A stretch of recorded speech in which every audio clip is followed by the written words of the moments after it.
Lesson 136. Sickness is a defense against the truth. No one can heal unless he understands what purpose sickness seems to serve, for then he understands as well its purpose has no meaning. Being causeless and without a meaningful intent of any kind, it cannot be at all. When this is seen, healing is automatic. It dispels this meaningless illusion by the same approach that carries all of them to truth, and merely leaves them there to disappear. Sickness is not an accident. Like all defenses, it is an insane device for self-deception. And like all the rest, its purpose is to hide reality, attack it, change it, render it inept, distort it, twist it or reduce it to a little pile of unassembled parts. The aim of all defences is to keep the truth from being whole. The parts are seen as if each were whole within itself. Defences are not unintentional, nor are they made without awareness. They are secret magic wands you wave when truth appears to threaten what you would believe. They seem to be unconscious, but because of the rapidity with which you choose to use them. In that second, even less, in which the choice is made, you recognize exactly what you would attempt to do, and then proceed to think that it is done. Who but yourself evaluates a threat, decides escape is necessary, and sets up a series of defenses to reduce the threat that has been judged as real? All this cannot be done unconsciously. But afterwards your plan requires that you must forget you made it, so it seems to be external to your own intent, a happening beyond your state of mind, an outcome with a real effect on you instead of one effected by yourself. It is this quick forgetting of the part you play in making your reality which makes defences seem to be beyond your own control. But what you have forgot can be remembered, given willingness to reconsider the decision which is doubly shielded by oblivion. Your not remembering is but the sign that this decision still remains in force as far as your desires are concerned. Mistake this not for fact. Defences must make facts unrecognizable. They aim at doing this, and this they seem to do. Every defense takes fragments of the whole, assembles them without regard to all their true relationships, and thus constructs illusions of a whole which is not there. It is this process which imposes threat, and not whatever outcome may result. When parts are wrested from the whole and seen as separate and wholes within themselves, they become symbols standing for attack upon the whole, successful in effect and never to be seen as whole again. And yet you have forgotten that they stand but for your own decision of what should be real, to take the place of what is real. Sickness is a decision. It is not a thing that happens to you quite unsought, which makes you weak and brings you suffering. It is a choice you make, a plan you lay when for an instant truth arises in your own deluded mind, and all your world appears to totter and prepare to fall. Now are you sick, that truth may go away and threaten your establishments no more. How do you think that sickness can succeed in shielding you from truth? Because it proves the body is not separate from you, and so you must be separate from the truth. You suffer pain because the body does, and in this pain you are one with it.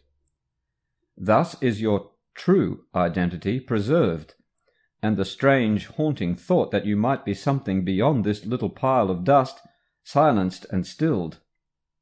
For see, this dust can make you suffer, twist your limbs and stop your heart, commanding you to die and cease to be.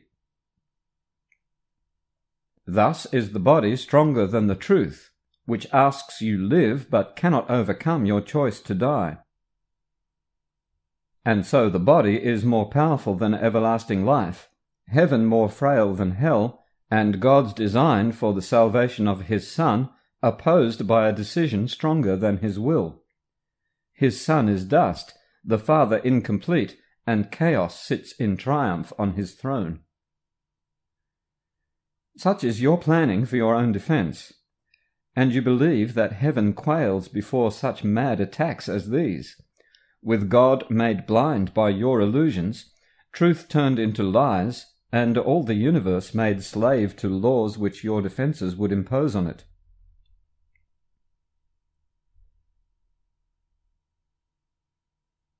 Yet who believes illusions but the one who made them up?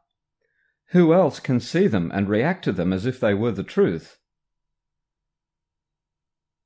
God knows not of your plans to change his will.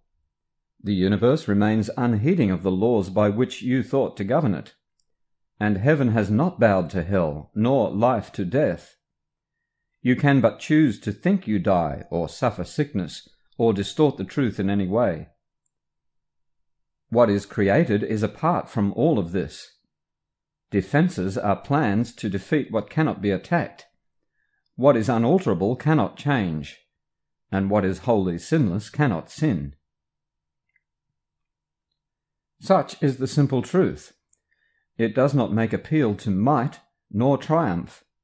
It does not command obedience, nor seek to prove how pitiful and futile your attempts to plan defences which would alter it. It merely wants to give you happiness, for such its purpose is. Perhaps it sighs a little when you throw away its gifts, and yet it knows with perfect certainty that what God wills for you must be received. It is this fact which demonstrates that time is an illusion, for it lets you think what God has given you is not the truth right now, as it must be. The thoughts of God are quite apart from time, for time is but another meaningless defense you made against the truth. Yet what God wills is here, and you remain as he created you. Truth has a power far beyond defense, for no illusions can remain where it has been allowed to enter, and it comes to any mind that would lay down its arms and cease to play with folly. It is found at any time, today if you will choose to practice giving welcome to the truth. This is our aim today, and we will give a quarter of an hour twice to ask the truth to come to us and set us free. And truth will come, for it has never been apart from us. It merely waits for just this invitation which we give today. We introduce it with a healing prayer to help us rise above defensiveness and let the truth be as it has always been. Sickness is a defense against the truth. I will accept the truth of what I am, and let my mind be wholly healed today. Healing will flash across your open mind as peace and truth arise to take the place of war and vain imaginings. There will be no dark corners sickness can conceal and keep defended from the light of truth. There will be no dim figures from your dreams, nor their obscure and meaningless pursuits with double purposes insanely sought, remaining in your mind. It will be healed of all the sickly wishes that it tried to authorize the body to obey. Now is the body healed because the source of sickness has been opened to relief. And you will recognize you practiced well by this: the body should not feel at all.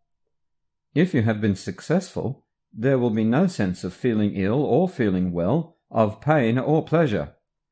No response at all is in the mind to what the body does. Its usefulness remains, and nothing more. Perhaps you do not realize that this removes the limits you had placed upon the body by the purposes you gave to it. As these are laid aside, the strength the body has will always be enough to serve all truly useful purposes.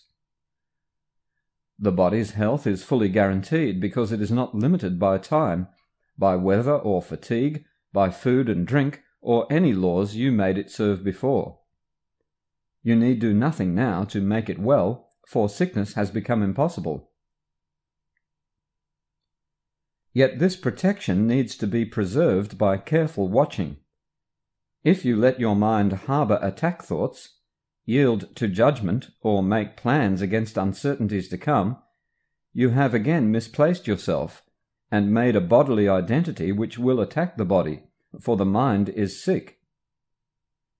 Give instant remedy should this occur, by not allowing your defensiveness to hurt you longer.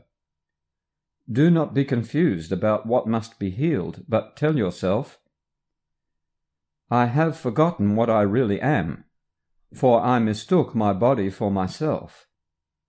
Sickness is a defense against the truth, but I am not a body, and my mind cannot attack, so I cannot be sick.